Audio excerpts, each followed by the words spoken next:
Hello, vacation നിൽക്കാൻ പോയി തിരിച്ചു വന്നപ്പോൾ ഞാൻ ഒറ്റയ്ക്ക് വന്നോളൂ കേട്ടോ. കുട്ടികളെ ഞാൻ വീട്ടിൽ താൽക്കാലികമായി നിർത്തി. അപ്പോൾ എന്താ ഉണ്ടാക്കാമെന്ന് വിചാരിച്ചപ്പോൾ പിന്നെ വിചാരിച്ചു മാഗി ഉണ്ടാക്കാം. പക്ഷേ മാഗി കിട്ടിയില്ല, ഇപ്പിയാണ്. എനിക്ക് മാഗിയാണ് കേട്ടോ താല്പര്യം. അപ്പോൾ ഇപ്പി വിത്ത് മുട്ട ഫ്രൈ ചെയ്തു. അതിൽ എന്താണെന്ന് വെച്ച് കഴിഞ്ഞാൽ കുരുമുളകും കസൂരി മേത്തി ഇട്ടിട്ട് ഫ്രൈ ചെയ്തു. അപ്പോൾ നമുക്കിതൊന്ന് ട്രൈ ചെയ്ത് നോക്കാം.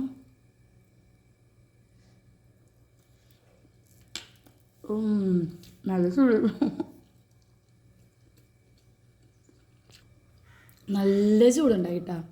അപ്പം പാൽ ചായ ഇല്ല, അതിന് പകരം ഞാൻ മുന്തിരി ജ്യൂസ്, ഇവിടെ ജ്യൂസ് ആശ്രമ ഉണ്ടാക്കി വെച്ചിട്ടുണ്ടായിരുന്നു. മുന്തിരി പുഴുങ്ങിയിട്ടുണ്ടായിരുന്നു. അപ്പോൾ വന്ന ഉടനെ അത് ജ്യൂസാക്കി, അപ്പോൾ അത് തട്ടി. നല്ല സ്വീറ്റാട്ടോ. അപ്പോൾ ഇത്രയേ ഉള്ളൂ. അപ്പോൾ എല്ലാവരുടെയും പലഹാരങ്ങൾ എന്തായെന്നൊക്കെ കമൻറ്റ് ചെയ്തോ വേഗം. അപ്പോൾ ഇഷ്ടപ്പെട്ടാൽ ലൈക്ക് ചെയ്യുക, ഷെയർ ചെയ്യുക, സബ്സ്ക്രൈബ് ചെയ്യുക.